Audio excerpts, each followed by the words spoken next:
திருவள்ளுவரின் வழியில் வாழ்ந்து வாழ்வின் உன்னத நிலையினை அடைய திருக்குறளோடு நாம் என்னும் இந்த நிகழ்விலே இணைந்திருக்கின்ற உங்கள் அனைவருக்கும் முதற்கண் வணக்கம். குறள் எண் 900. அதிகாரம் பெரியாரை பிழையாமை.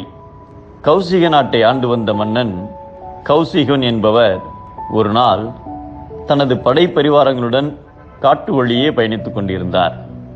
அப்போது அக்காட்டில் இருந்த வசிஷ்ட முனிவரின் ஆசிரமத்தை கடக்க நேரிட்டது. மன்னரை உபசரிக்க விரும்பிய வசிஷ்டர் மன்னருக்கும் படை வீரர்களுக்கும் தானே விருந்தளிக்க முன்வந்தார். ஆனால் கௌசிக மன்னரோ காட்டுப்பகுதியில் தனித்து ஆசிரமத்தில் வாழும் வசிஷ்டரால் அனைவருக்கும் எப்படி உணவு சமைத்து பரிமாற இயலும் என்று கேட்டார். அதற்கு வசிஷ்டர் தன்னால் சற்று நேரத்தில் அனைவருக்கும் வேண்டிய அறுசுவை விருந்தை வழங்க இயலும் என்று பதிலுரைத்து அனைவரையும் இளைப்பாறும்படி வேண்டினார். சிறிது நேரத்தில் வசிஷ்டர் அனைவருக்கும் விருந்தளித்து உபசரித்தார். ஆச்சரியமடைந்த மன்னர் இது எவ்வாறு சாத்தியமானது என்று கேட்டார். அப்போது வசிஷ்டர் தன்னிடம் இருந்த நந்தினி என்ற தெய்வீக பசுவை காட்டி இது கேட்டதையெல்லாம் கொடுக்கும் என்றார். இப்படி ஒரு பசு தன்னிடம் இருந்தால் தன் நாட்டில் பஞ்சமே வராமல் ஆளலாம் என்று உணர்ந்த கௌசிக மன்னன் வசிஷ்டரிடம் அப்பசுவை தனக்கு தந்தருளுமாறு வேண்டினார்.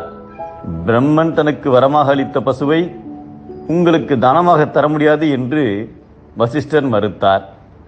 வசிஷ்டர் தன்னை அவமானப்படுத்தி விட்டதாக நினைத்த கௌசிகர் நந்தினி பசுவை சிறைப்பிடிக்குமாறு தனது படைவீரர்களுக்கு உத்தரவிட்டார். தனது பசுவை படைவீரர்கள் இழுத்து துன்புறுத்துவதைக் கண்ட வசிஷ்டர் மிகுந்த கோபமடைந்தார். தனது தவ வலிமையால் வீரர்கள் அனைவரும் எரிந்து சாம்பலாகும்படி சபித்தார். அவர் சபித்ததும் அனைவரும் எரிந்து சாம்பலாயினர். அதை கண்டதும் மன்னனுக்கு வசிஷ்டர் மேல் பயபக்தி கலந்த மரியாதை ஏற்பட்டது. அவரிடம் நடந்த செயலுக்கு மன்னிப்பு கேட்டார்.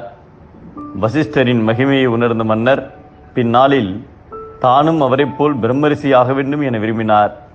அரச பதவியை துறந்து காட்டிற்கு சென்று கடுமையான தவம் புரிந்து விஸ்வாமித்திரர் என்ற முனிவரானார்.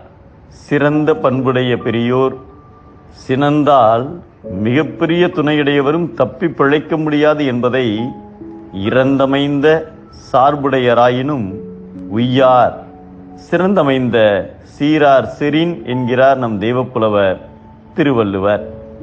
பெரியோரை பிழைத்தால் அழிவு, பெரியோரை மதித்தலே அறிவு.